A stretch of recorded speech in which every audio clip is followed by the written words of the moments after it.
Hello मरहबा दोस्तों, सलाम, कैसे हैं आप लोग। Welcome back in another video.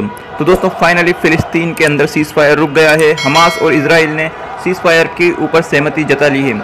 Egypt और कतर के बीच में आने के बाद इन दोनों के बीच में सहमति, कल रात को इन दोनों के बीच में बैठक हुई और उसके अंदर ये नतीजा निकला कि आज यानी कि जुमे के दिन से ये लोग सीज़ फायर करेंगे। हमास भी इसके ऊपर राज़ी हो गया है, इजराइल भी इसके ऊपर राज़ी हो गया है, लेकिन इसके लिए कोई शर्त नहीं रखी गई है। बिना किसी शर्त के ये सीज़ फायर होगा। इसके साथ ही पूरे फ़िलिस्तीन के अंदर जश्न मनाया गया, आतिशबाजियाँ की गई, मस्जिद अल-अक्सा के अंदर भी जश्न मनाया गया, वहाँ पर भी मिठाइयाँ बांटी गई। लेकिन इस सीज़ फायर का क्या नतीजा निकलेगा आगे कोई नहीं कह सकता।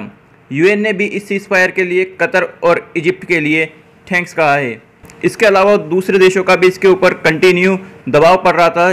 इजराइल और हमास दोनों के ऊपर दबाव पड़ रहा था इस सीज़ फायर के लिए, लेकिन फिर फाइनली इजिप्ट और कतर की वजह से ये सीज़ फायर हो सका है।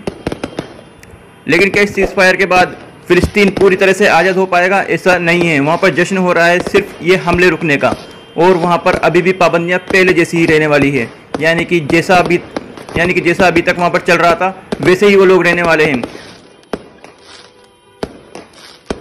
आप लोगों को शायद पता ना हो, लेकिन गाज़ा के अंदर काफ़ी पाबंदियाँ हैं। वहाँ पर क्रॉसिंग्स हैं जिस पर इजराइल का कब्जा है। वहाँ पर काफ़ी चीज़ों के ऊपर ब्लॉकेड लगा हुआ है। इंपोर्ट एक्सपोर्ट की इजाज़त नहीं है। इस तरह से इजराइल ने पूरी तरह से वहाँ पर पाबंदियाँ लगा रखी है।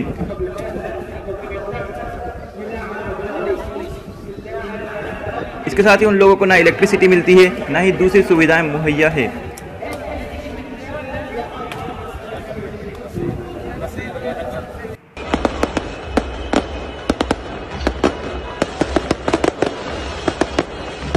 इस सीज़ फायर का काफ़ी मुस्लिम देश भी खुशी मना रहे हैं, लेकिन क्या उनके लिए खुशी मनाने वाली बात है?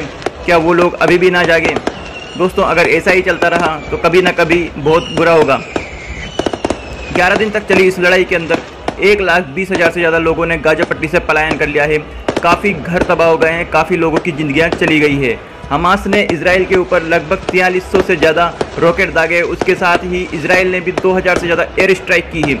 इजराइल की एयर स्ट्राइक के अंदर 300 से ज़्यादा लोग मारे गए हैं, जिनमें बच्चे और औरतें शामिल हैं। वहीं हमास के हमले के अंदर 50-60 लोग इजराइल की तरफ से मारे गए हैं। तो इस तरह से काफ़ी खूनी जंग हुई थी ये, इसमें यूएन की भी नहीं सुनी गई थी।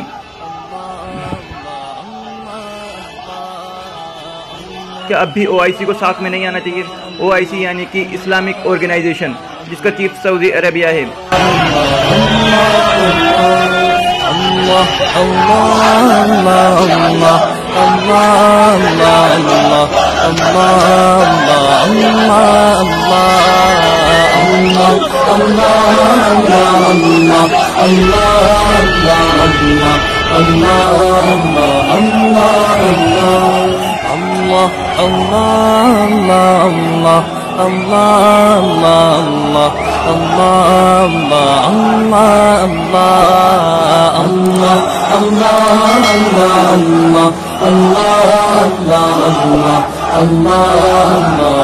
Allah